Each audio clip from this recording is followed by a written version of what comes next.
Hello, fellow Andrians, and welcome back to the Writing and Publication Podcast. I am your host, Jason Zhang, and with me today is Alfred. Yep, and today we're going to be talking about some current events, and then we're going to go into a segment where we talk about stuff we picked up during quarantine. So let's get started. All right, so first, big news: Kim Jong-un, something bad might have happened to him. Now, what does this mean for everyone else in the world? Well, let's find out. Well, reports came out that he was indeed sick, but South Korea did in fact report that he was alive and very well. I don't believe that. Yeah, it's kind of tough. I think that he had a botched surgery and he's in a really bad condition, and he could potentially be in a coma. That is true. I think he's right. I think right now he's in a really bad position, and whoever his doctor was got executed. Well, Kim Jong-un has had a previous track record of poor health, being, let's say, overweight and not necessarily healthy with his eating habits. So it's not a surprise that he is currently in a poor health state. Yeah, but other people also theorize that it's just because he wants to avoid the coronavirus. That's why he's like hiding himself in self-isolation. Well, also, according to Kim Jong-un, there are 0 people in North Korea with the coronavirus, so... Yeah, but okay, so my main interest in this is the potential geopolitical impacts of the destabilization of North Korea. So we don't know who the successor will be. Could be his sister, could be someone else entirely, but what this does mean is that if the new regime does not comply with existing status quo, then there's going to be a problem. Well, it's highly likely that Kim did appoint someone in his absence. Did he? I mean, well, obviously no one can know for sure, but that's a very likely proposition. Yeah, so, but the thing with Kim is that over time he kind of built up a cult of personality, so it's going to be hard for his successor to kind of like have the same legitimacy as him, because he's literally worshipped as a god. That is true. So, I mean, the things Kim Jong-un has always been good at is creating a cult personality, like you said. Just like Vladimir Putin. Very good at doing that. And he has also successfully managed his relationships out. In terms of, well, they have the exact same strategy that the United States constantly falls for, i.e., basically, they threaten to nuke them, and then they beg for foreign aid, and then the cycle goes over and over again. Well, North Korea is in an interesting position because it's supported mainly by China and the Russians, and it's because if China doesn't support them, then it means that the entire Korean peninsula would be controlled by South Korea, and South Korea is a U.S. ally, which means that in the event of a war, U.S. troops would be very, very close to China's border, which is a security concern. So it is in China's best interest to maybe influence the next leader of North Korea. But what happens if the next leader doesn't follow China's directions? That could be very, very interesting. Very problematic. I'm just saying, like, because North Korea is in a very interesting position. All the problems surrounding it could literally explode in like one bad move. Yeah, and if we're talking about the cult personality, once that's gone, what will the people of North Korea be thinking? Like what I'm worrying about is that maybe Kim does actually die and the entire country collapses in on itself, and South Korea and the U.S. is like, oh well, guess it's our turn, and takes over it, and then China's like, nah, and the Second Korean War happened. Well, that certainly would not be good in these types of times, but what would you say the likelihood of that occurring is in the coronavirus era? Well, I mean, it's really not that hard for North Korea to invade South Korea, but it is really hard for South Korea to invade North Korea. Number one, the capital of Korea, is very close to the border. Sorry, the capital of South Korea, very close to the border. It's within range of artillery. Mm-hmm. Secondly, there's a DMZ, law of landmines, right? It's not that hard to clear your way through, especially with military mine clearing equipment. And it's also because military mine clearing is different from humanitarian mine clearing. It's a lot less accurate and a lot less extensive, but it gets the job done. And it's also because North Korea there's a mountain, so it enjoys natural terrain protection. But South Korea, on the other hand, much easier to invade, and that's how in the first Korean War, or just the Korean War, North Korea was able to just kind of steamroll through. Especially if they're backed by China this time, then much easier.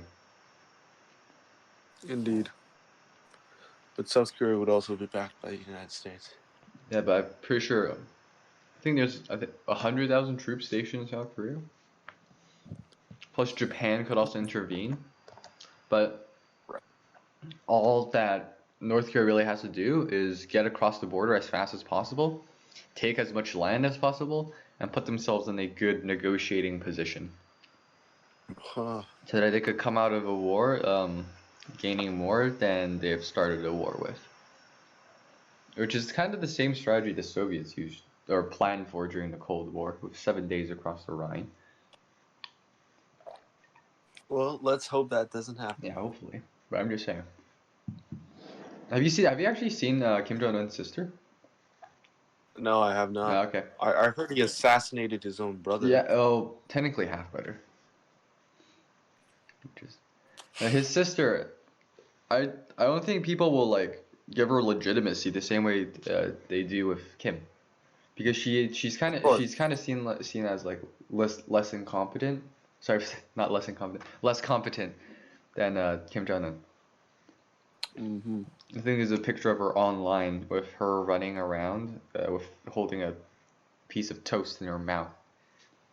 People are like, "Oh, that's very unprofessional." Would there really be any suitable replacement for Kim that would dominate? I guess. Like, okay, if it's his sister, right? If it's his sister, then there might be more legitimacy in terms of like with the people, but probably not with the military. Mm-hmm. But if it's the military or the Politburo, there's a much less legitimacy with the people because they're kind of detached, if you know what I mean. Well, if we look at the priorities of the people, are they really in politics? Because obviously they're in great famine. There is a huge there's not enough food in North Korea, so most people there just have to focus on feeding themselves. Am I wrong? That's true. She is considered to. So, did you know her sister studied computer science? Where did he do that? Kim Il-sung University. I wonder what universities are like in North Korea. That's true. And wouldn't that be kind of weird since like universities are about like freedom of thinking, and like if you restrict thinking, it kind of defeats the purpose. Yeah. I'm sorry. Kim Yo-jung was said to have encouraged her brother to present an image of a man of the people with, for example, rides on fairground attractions and his friendship with basketball star Dennis Rodman. Ah, yes, the American ambassador. Yep. It's kind of funny. So she would be a qualified successor, but I'm not sure if she'd be qualified in the eyes of the Politburo. Indeed. Or maybe she will be. Who knows? But as of right now, there are memes surrounding her. That's like, there's a picture of her running around with a piece of toast in his mouth. Her mouth. I already mentioned that. But these are very uncertain times. I mean, if he's alive. That is correct. If he's alive, congrats. I guess things go back to normal, but if he isn't, nobody really knows what's going to happen. Well, I think we've thoroughly exhausted that topic. And now let's move on to the second topic of the day, the ongoing protests around the world surrounding reopening their respective countries. What are your Now, thoughts? I kind of already talked about this in AP Microeconomics, and I think it's a very delicate balance between economic damage and the public health and well-being of a country's citizens. And I think it depends on what country, Mm-hmm. because like we see in Sweden that they're still pretty chill about it, and Yeah, it's Sweden because is definitely somewhere to look out for because they are essentially letting their entire population, except for the vulnerable and elderly, yeah, just but it's resume it's regular life. it's because they have full confidence that their public healthcare system could handle it, and it's also because the people in Sweden itself they have excellent hygiene. You know, they wash their Mm-hmm. hands frequently. So and Well, combine a that lot with of it oh sorry depends. sorry I'll let you speak first. A lot of it depends on the government's trust in the people's decisions to make things because in California they've shut down parks, they've shut down like public spaces that theoretically speaking could be properly used without having to be right next to each other, like places like parks. Like, do you trust your citizens to properly space themselves out, socially distance? I think you can, but apparently California doesn't. Right. So when the people can, you know, govern themselves, that's where government steps in. And the reason why they don't do it in Sweden because I think it's because the government trusts that everyone in Sweden knows the benefits and the harm of the coronavirus and social distancing. So that's why they're pretty chill about it. Plus, their healthcare Mm-hmm. system could definitely handle the coronavirus, unlike the U.S. Well, like you said, it is a delicate balance between lives and livelihoods. Funny thing about So, the U.S., according to a tweet by the Norwegian University, apparently to them, to Norway at least, the U.S. healthcare system is considered to be really, really bad on the same level as like a developing country, which I find to be hilarious. that is quite disappointing. I don't want to say disappointing. It depends on the people. Well, some of the arguments for the American healthcare system that I've seen generally is that they, despite their poor metrics, they do have the top, I guess, medical procedures in the Yeah, world top when we're medical talking about the procedures top, if you could like the afford best it. procedures, like surgery. Yeah, exactly. But basically, If you they're can't afford it, extremely you're expensive and not screwed. affordable at all. Yeah, you're absolutely right about that. That's definitely the problem. Anyway, obviously very delicate balance. If you open it too early, then there's a chance for the virus to rebound. Open it too late, economy is kind of dead, and you need to find a way to rejuvenate it. Either way, I'm not sure what But Canada's do, doing. what, do you think the protest is the right way to do Oh this? no. Because number one, you are violating the law by basically gathering together in a time where you should be social Well, distancing. You are continuing the spread of the coronavirus you're putting by yourself protesting and in the other streets. people at risk because for every one person that doesn't protest, you could be spreading, you know, to like five or more people or less. Mm-hmm. So the I more mean, you so could like very well believe. What? Sorry. I was just about to say that the less people that go out and interact with other people, you know, the less people it spreads to.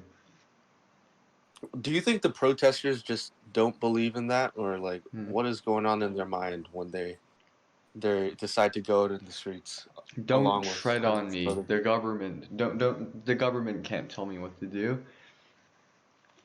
Ah, I like well, that's it is. definitely a feeling reflected in a lot of Americans that well not like all Americans. I'm just saying some Americans are like the attitude towards government is just like you can't tell me what to do. I'm a free Mm-hmm. man. I think it's because Well, yeah, I think the continue, point continue. in which I think the point in which government should step in is exactly in times like this, when these sorts of actions are a danger to public health and a danger to other people. That is the point of government, is it not? Yeah. But with I keep using the United States as an example. It feels like I'm picking on the United States, but the way the culture there is like, buy your own house, buy your own property, be a free man, live off the farm. The government can't tell you what to do. You're a free man.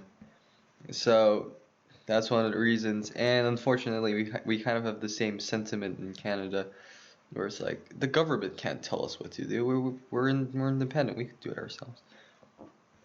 And I'm not sure why, but I guess it just depends on where you've grown up. I've always trusted the government, Well, a lot of people just simply don't trust the government, I guess. I mean, if it's great that we're living in democracy, which means we could vote, and I could vote soon in provincial election. And it's like, well, I'm voting the people who are in government, so obviously some of them represent my best interest. And I know sometimes they don't, but that's why when you vote, you have to make the right decision. And when you don't vote, you're making a big mistake. So if you're not gonna vote, don't complain about policy. Well, I mean, sometimes there are no candidates that represent someone's political view, but as time goes on, I mean, that is fair. Actually, that's fair. But as there's more political parties, then the in the United States. Yeah, in the most recent election, I know that the Green Party kind of certainly did a little bit better than it traditionally used to. So like, who knows? Maybe there's gonna be new parties. But the point is, in times of crisis, government is really important. Absolutely. However, I get where they're coming from. I know that in other countries, such as Hungary, the coronavirus and like the leaders would be like, oh yes, it's time to activate emergency powers, and they would use it to grab more power. That I completely understand. But at least I don't think in Canada and North America that our leaders are doing the same thing. I know in Hungary, the Hungarian prime minister is doing that. He has a long track record of being he has this thing, he calls it illiberal democracy. Have you heard of that before? Illiberal democracy? No, why don't you tell us a little bit more? So illiberal democracy, also known as a partial democracy, is a governing system in which, although elections take place, citizens are cut off from knowledge about the activities of those who exercise real power because of the lack of civil liberties. Huh. So the Hungarian prime minister, he's like, yes, you guys could vote, but I'm not going to tell you everything that's going on in the government. So it's called an illiberal democracy. So the current, his name is Viktor Orban. Yep. Well, how do citizens make informed decisions when they don't have any information? That's true, which is part of how a illiberal democracy succeeds. Succeeds for who? The people whoever's in power, yeah. Scary. Information is victory. That is true. Yeah. I personally don't agree with the protest. I feel like it's exacerbating the problem. We've already seen we have already seen some graphs that the curve is flattening. So I think if we keep it up for like maybe a few more months, it's gonna be fine. Well, I mean, what is happening to China's curve right now? Limited reopening. Are they going back up, like slightly? I'm not sure actually. You check the graph. Hopefully this does not happen. If it's happening to China, then we could be in for this for quite a long time. Yeah, but Canada and China are fundamentally different countries. Yeah.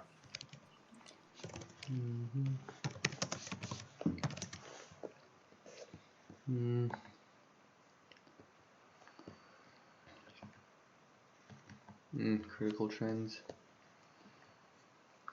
I'm using the Johns Hopkins University graph. Yeah, that's a good resource. Yeah. There's almost 1 million confirmed cases in the U.S. which is really concerning. Over 50,000 deaths, I think. They've reached a pretty high mark. Oh yeah, their curve flattened. Yeah, it's kind of what we learned about in APGL called an S curve. So we could see that it's already in the laggard phase, which is good. Daily cases has pretty much dropped down to like maybe 1 or 2. Canada, on the other hand, it's started to go down a little bit. Is it just starting to flatten? Would you say?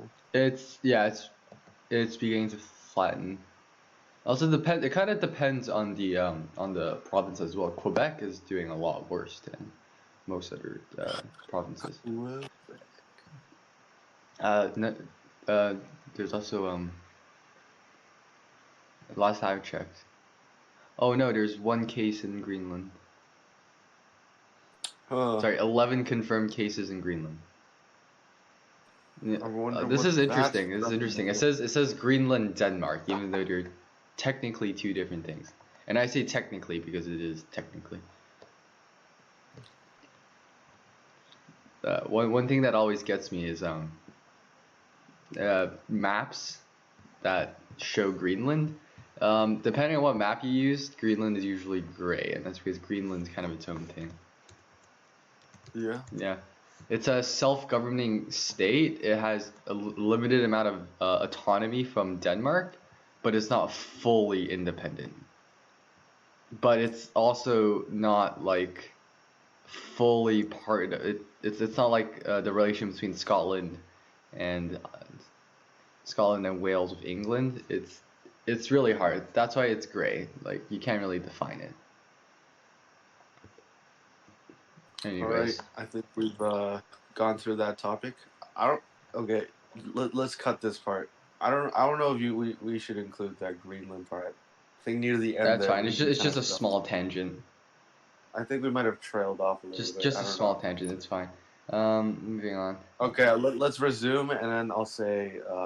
Now we'll talk about stuff we've learned in quarantine. Yeah. Okay. 3, 2, 1. Yeah. So now that we've talked about quarantine and the consequences and never mind. Let me restart that. I don't want to cut this part out. I could just pause it actually. Wait, just cut it out. Or if you don't want to, I'll cut it out. Yeah, you'll cut it. Yeah, I'll let you edit it. Okay. Now that we've talked about protests and current global events, let's talk about our day-to-day lives. So, Jason, what have you learned during quarantine? Oh, I've purchased Tabletop Simulator, so I've been playing a lot of tabletop games. One of them is Warhammer 40,000. Before the quarantine, I was thinking about getting into the hobby, but all the models were too expensive. Gamers Workshop hold a monopoly, pretty much a monopoly, anyways. So there's like $60 per model. It's extremely expensive. But with Tabletop Simulator, that it's free. So playing some Warhammer 40k, getting into the hobby. There's Marshall interrupting our podcast. I can't actually hear him. I muted him.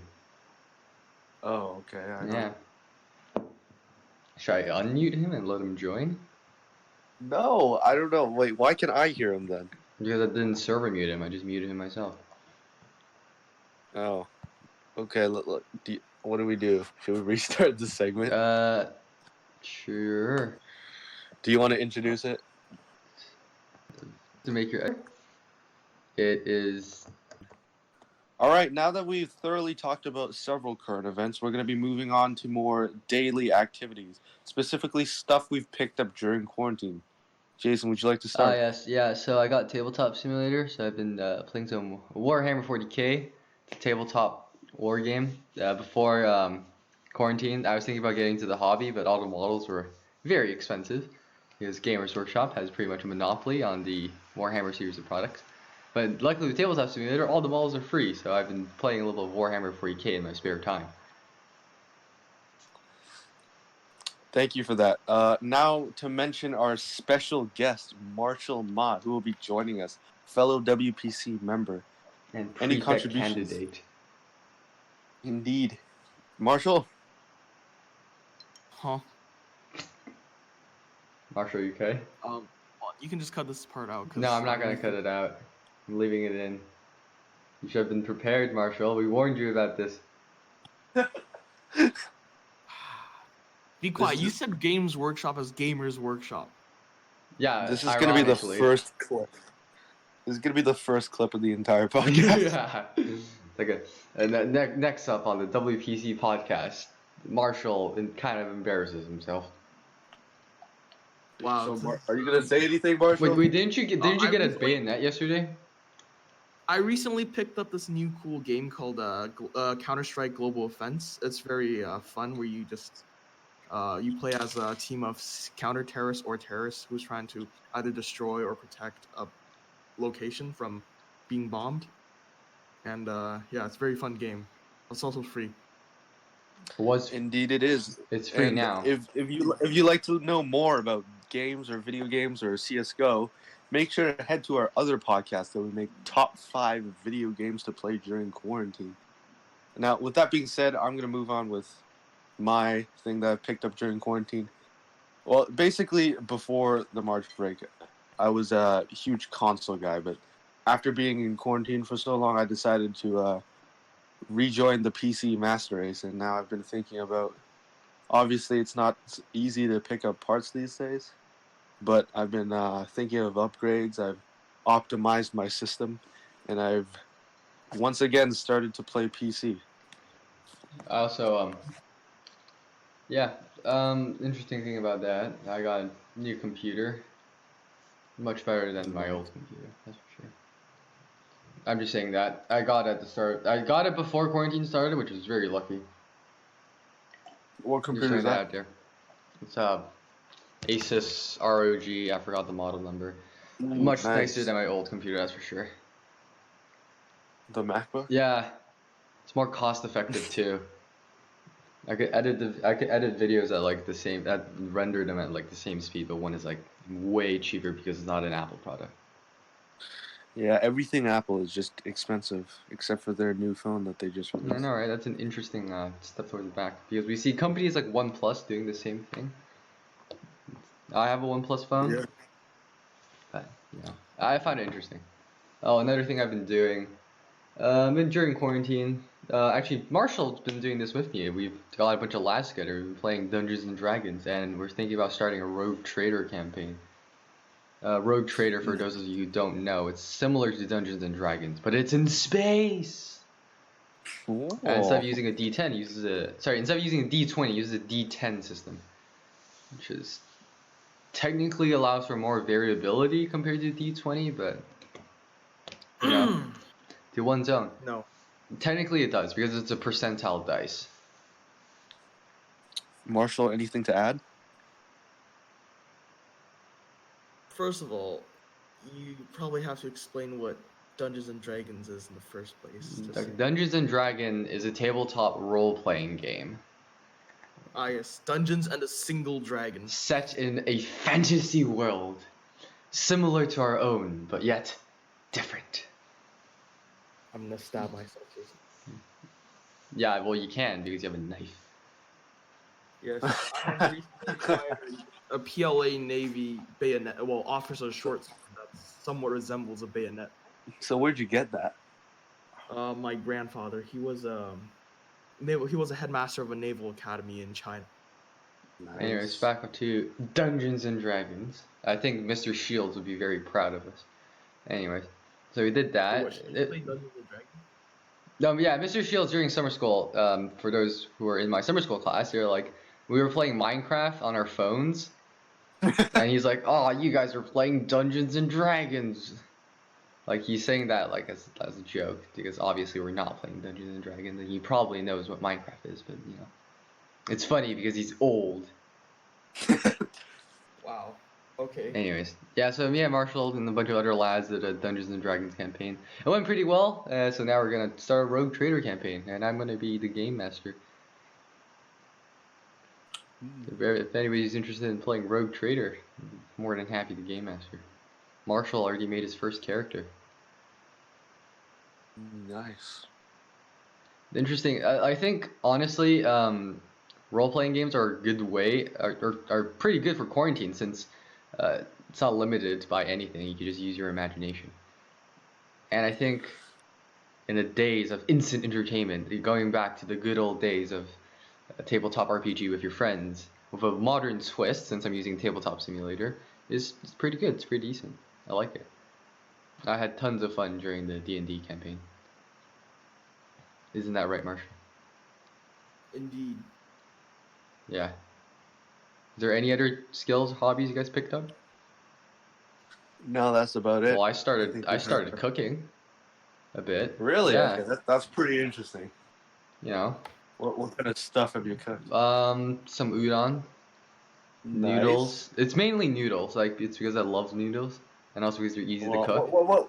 What kind of cooking are we talking about? You know, I boil the water. I pour in some chicken broth. I throw in the noodles. Throw in some meat. Throw in some vegetables.